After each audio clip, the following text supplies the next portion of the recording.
Hey, what's up, you guys? You're watching Team APS. It's Paul here. Happy New Year's. It's 2016, and I thought I would kick off the year with 16 interesting Yu-Gi-Oh decks that you'd like to try out. Don't worry, there's no Cosmos, there's no Pepe on here. These are just fun, interesting decks. I feel like I got a really great mix of older-ish things, newish things, some budget options, and there's even some upcoming decks that are going to be coming out really soon. So let's get started. The first deck is Deskbots. So Deskbots, we kind of all know about them. They've been out for a really long time, actually. They came out in Duelist Alliance, and they have been getting new support in basically every set since. And Breakers of Shadow is still going to introduce more Deskbots, I believe 7 and 8. So these are these small little machine-type monsters. They don't have much attack, but they multiply each other's attack when they get on the field, and they get other crazy cool effects. There are some pendulum monsters thrown in there, but you don't even have to run them. And it's a really fun deck because outside of being cheap, like all the monsters are commons, I believe, this deck can actually steal games from meta decks extremely easily. You'd be quite surprised. So if your opponent doesn't know what they're facing, you can quickly just OTK them, and that's what makes this deck a lot of fun and very affordable. Next deck is another budget option, and that's Graydles. Graydles came out last set, Dimension of Chaos, and they're really fun because you get to steal your opponent's monsters. So whenever your Graydles get destroyed, they just take things from your opponent. And the best part is, again, these are all common monsters except for like a couple of cards. But I mean, it's a very cheap deck. It's very easy to get. It's easy to combine with other decks. I've seen people put them together with, things like Yang Zings and add in things like Fire and Ice Hand. It can be a lot of fun. It's simple, but it's very annoying for your opponent, and it can give some meta decks a run for their money. It also goes really great with the next deck on this list, which is Kaijus. Kaijus are these really big monsters, and the fun part about them is they get to tribute your opponent's monsters to summon themselves. And they get summoned on your opponent's side of the field, which you think is like, I don't know about that. But the cool part is they get some really cool effects as long as there are other Kaiju monsters in the field, and you can always take control of them again using cards like Owner's Seal. So Kaijus have been a really popular deck. They're also very budget. Most of them are rares, and most of their support cards are commons and rares, so very easy deck to pick up, and really easy deck to combine with Graydles, like I was saying, and play with other things. So really a lot of fun. The next deck's Aromages. Aromages is a really fun deck because unlike many plant decks, it's not actually a super fast flood the field with monsters deck. It came out in Clash of Rebellion, and unfortunately they haven't gotten any support since, but they're focused on having more life points than your opponent and gaining life points to that end. And while you have more life points than your opponent, each of them gets special effects like being able to summon again, being able to get an extra draw, boosting your monster's attack, protecting you from battle, things like that.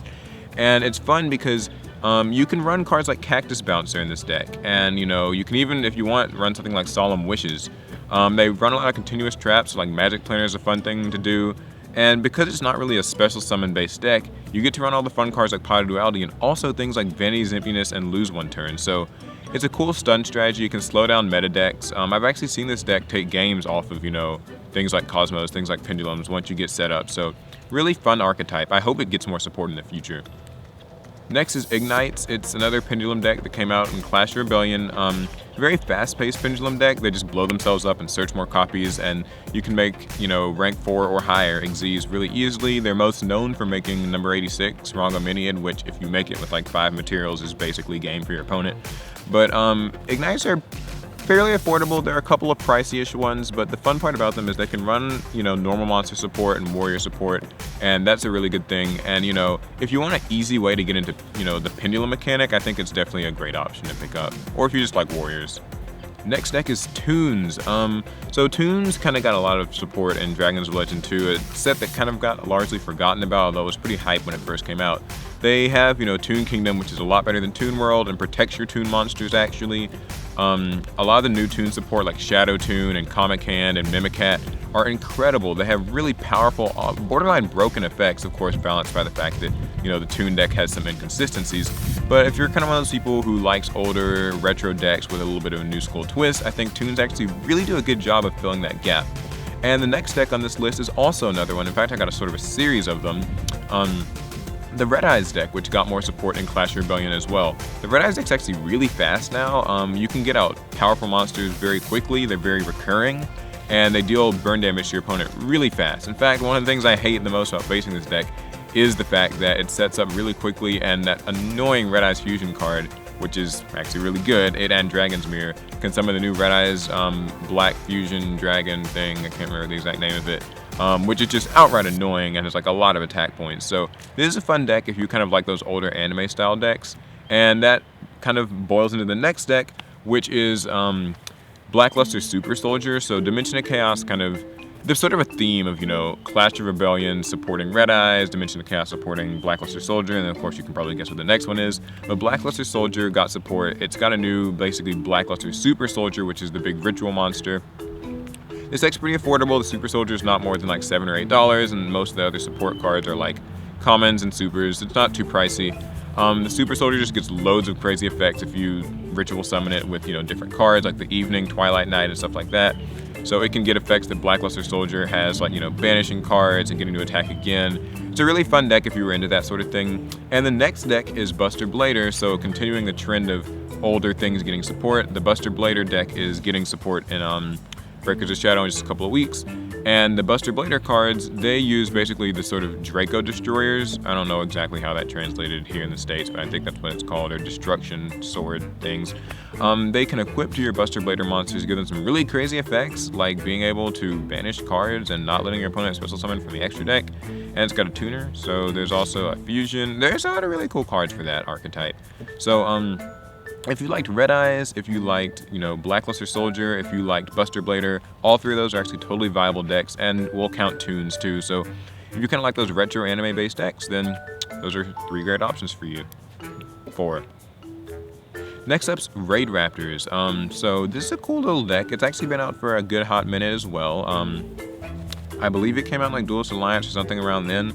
And it's just a really good deck that is a bunch of sort of dark wing beast type monsters, so it kind of reminds you of Black Wings. They make Xyz, they have rank up cards.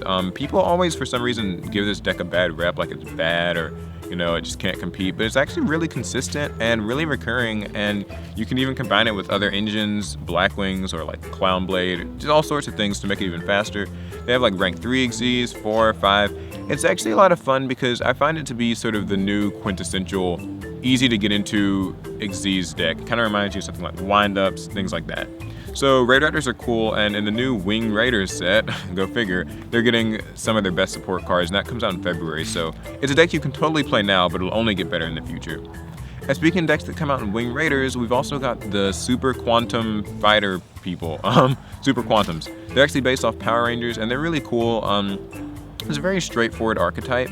They make Xyz monsters of different ranks, and the Xyz monsters have fairly balanced tame effects unless you have a Super Quantum monster underneath them, in which case they get really more powerful effects in that they can use them in your opponent's turn. So this is a really fun deck if you, like sort of things like Power Rangers, because it's cool how Yu-Gi-Oh! Archetypes are now based off of things like that.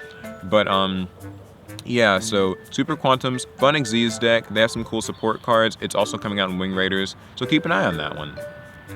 Next up, I've got Mermails. So Mermails, as you guys know, are getting the Atlantean Prince as sort of a support card in Breakers of Shadow, something I'm extremely excited about. But Mermails have always been sort of a threat to any tier 2 decks. They aren't necessarily like the tier 1 meta deck, but they're extremely powerful, they're extremely fast, destructive. They can OTK too, and it's a combo deck. It feels fun. It feels like the combo decks of old, where individual cards interact with each other in really cool ways. And so Mermails have always been one of my favorite decks. It might be a bit pricey to get a hold of though, so if you haven't ordered it by now, that might be rough, but you can find this deck in fairly low rarities and for fairly reasonable prices if you take a look. So getting copies of Neptibus, the Atlantean Prince, and Breakers of Shadow is going to be a big deal, and I think this deck actually can do a lot of crazy things in the competitive scene as well. Next up's Oddeyes. So the Master Pendulum structure that came out recently, and a lot of people are just sort of focused on the Performage stuff and some of the magicians for their effects.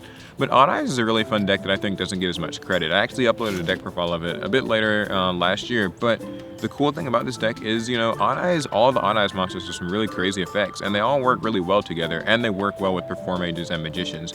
The best part about this deck is you can get into it very easily by just grabbing a few copies of the Master Pendulum structure deck, but you can also add in those cards like Oddeyes Vortex Dragon and Oddeyes Gravity Dragon that's coming out, Oddeyes Fusion, all these things, and really just make a fun sort of Yuya anime-based deck that actually works. I mean, the Oddeyes are also rank 7s. They've got a really powerful Xyz, Rune Eyes, I believe, that can just sort of OTK your opponent really fast when you get it out.